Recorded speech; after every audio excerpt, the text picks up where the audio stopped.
Congressman on the House Budget Committee, Congressman Buddy Carter. Congressman, it's great to have you back, sir. While we're talking about the Pfizer CEO proudly showcasing an ingestible pill with a tracking chip, saying, quote, imagine the compliance. Wow. The worldwide left has found an ally in the ruling party here in the United States, ready to abandon our civil liberties and protections enshrined in the Constitution. Where's the defense of our rights from the Republican Party? You know, it is unbelievable that this is being proposed here. As a pharmacist, I can tell you that I find this highly offensive. Not only that, but highly intrusive. And, you know, we talk about patient privacy. And when I was practicing pharmacy, and I'm still a licensed pharmacist, but when I was practicing, patient privacy was extremely important. Yes, I encourage people to be compliant, to take their medication. But now we're going to track them to make sure they're taking their medication. This is simply ridiculous. And this is a problem. This is a problem that's got to be dealt with. And we in the Republican Party, you're right, we need to deal with this. We need to make sure that this is not going to happen. Yeah, well, Congressman, you know, Big Pharma wants to make sure that you're taking their stuff, number one. Number two, if you're not taking their stuff, then, of course, insurance companies would be all too happy to get that data and to jack up your rates and all this kind of stuff. It leads to all manner of privacy issues and all manner of extra cost for we, the people. And it seems like I said, the Bond villains just can't wait. In the meantime, back here at home, the Air Force Academy is receiving a myriad backlash after revealing that cadets who refuse the China virus vaccine will graduate, but they're not able to serve. Now, Congressman, I want you to listen to Pfizer's CEO talking about his very own vaccine. Listen. We know that the 2 doses of the vaccine offer very limited protection, if any. The 3 doses with a booster, they offer reasonable protection against hospitalization and deaths. So, Congressman, why is the Academy limiting service of those individuals for not, well, first off, why is the Academy pushing a vaccine, then limiting the service of these individuals that even Pfizer's CEO says offers, quote, limited protection, if any, end quote? You know, it's absurd that this administration, that the military is still trying to enforce unconstitutional vaccine mandates on people. Again, we get back to the privacy part of this. Here we have cadets who have gone through the program, who are perfectly willing to serve and perfectly capable of serving, and they're going to be denied that right. This is not America. That's nothing more than socialism right there. This is where you're being forced to do something you don't want to do and you're adamantly opposed to. And instead of just trying to enforce it now they're going to try to make sure you're compliant. Well, what's the difference in being enforced and being compliant? There is no difference there. Yeah, and why would you be forced to take a vaccine that the manufacturer says is, quote, ineffective, you know, not a quote ineffective, but in essence is ineffective in 2 doses and only prevents hospitalization, and he claims death in 3 doses. It's amazing to me. Meantime, Joe Biden in Tokyo today talking about crippling inflation. Listen. In your view, is a recession in the United States inevitable? No. We've created over 8 million new jobs where unemployment's down to 3.6% and so on and so forth, as if they're a problem.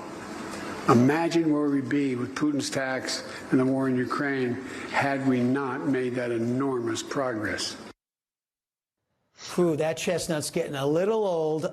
Voters aren't buying it, though, Congressman. A YouGov poll showing that nearly 70% of Republican voters want Mr. Biden impeached. And, Congressman, I don't want you to forget that we have Joe Biden on tape admitting that he denied congressionally approved aid to Ukraine unless they fired a prosecutor looking into his son's company, Hunter Biden's company.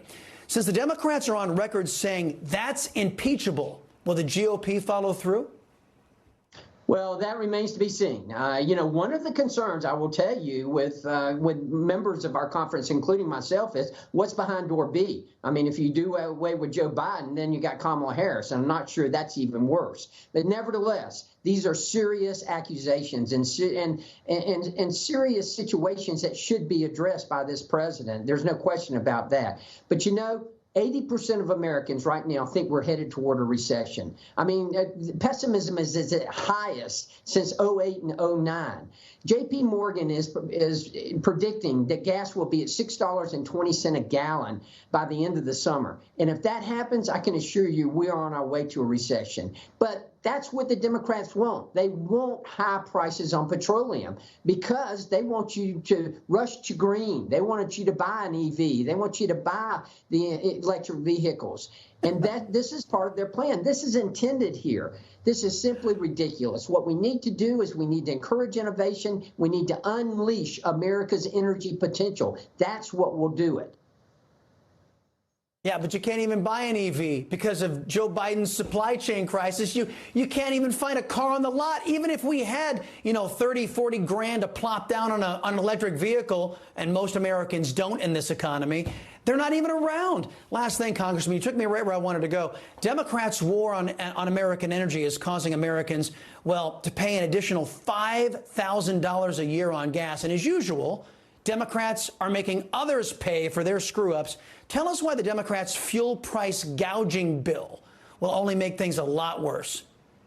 Well, this is obviously not what needs to happen because, this administration, Joe Biden in particular, they want to blame everybody else. They want to blame big oil. They want to blame Putin. They want to blame COVID-19. But the truth is, it's their policies that have led to this. Their policies exactly. All this bill wants to do, all the price gouging bill wants to do is to try to put the blame on big oil. Well, it's not big oil's fault. On day one, Joe Biden declared war on fossil fuels. He canceled the Keystone XL pipeline, which did away with thousands of jobs. He stopped the drilling on public lands. All of those things. This war on fossil fuels, the administration's policies are what led to this. Elections have consequences. Policies have consequences. And we are suffering the consequences of the Biden administration now.